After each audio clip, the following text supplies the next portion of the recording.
Gerakan Nasional Pembela Rakyat (GNPR) yang turut digawangi oleh ex-Imam Besar FPI Habib Rizik Syihab DKK menggelar demonstrasi yang disebutnya Aksi 411 untuk menuntut Presiden Joko Widodo, Jokowi, mundur.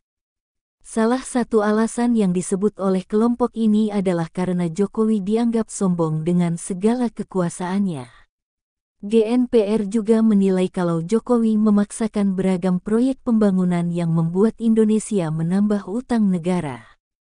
Tidak rendah hati malah sombong dalam menjalankan kekuasaan dengan memaksakan berbagai proyek mercusuar yang malah menambah beban utang negara. Demikian yang disampaikan GNPR melalui keterangan persnya, Sabtu, tanggal 5 November tahun 2022.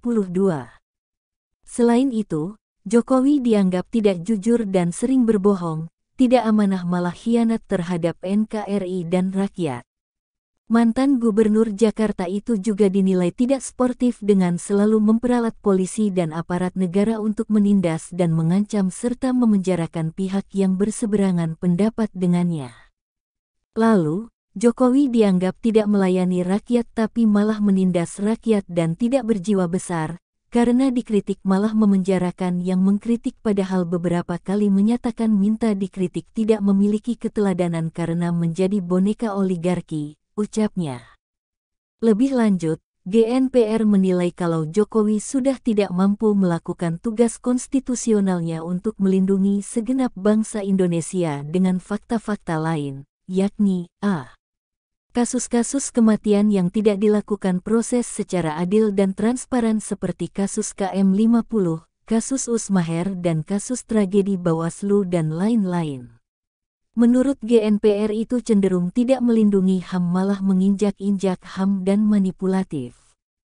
Lebih lanjut, GNPR menilai kalau Jokowi sudah tidak mampu melakukan tugas konstitusionalnya untuk melindungi segenap bangsa Indonesia dengan fakta-fakta lain, yakni a. Kasus-kasus kematian yang tidak dilakukan proses secara adil dan transparan seperti kasus KM50, kasus Usmaher dan kasus tragedi Bawaslu dan lain-lain.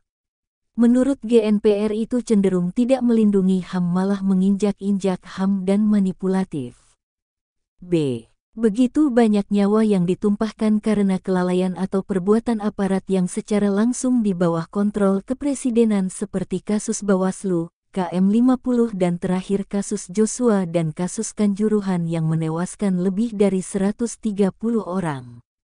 c. Banyak aktivis dan tokoh agama yang ditangkap dengan alasan yang dicari-cari yang dianggap kritis atau berseberangan dengan penguasa seperti kasus HRS, HB Bahar, Jumhur Hidayat, Anton Permana, Gus Nur, Bambang Tri. Hukum dijadikan sebagai alat instrumen untuk memenjarakan tokoh yang kritis. d.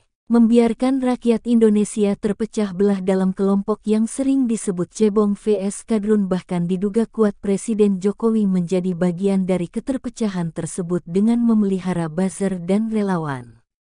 Padahal Jokowi Presiden Indonesia bukan Presiden buzzer melainkan Presiden Rakyat Indonesia, terangnya. Jadi bagaimana menurut Anda?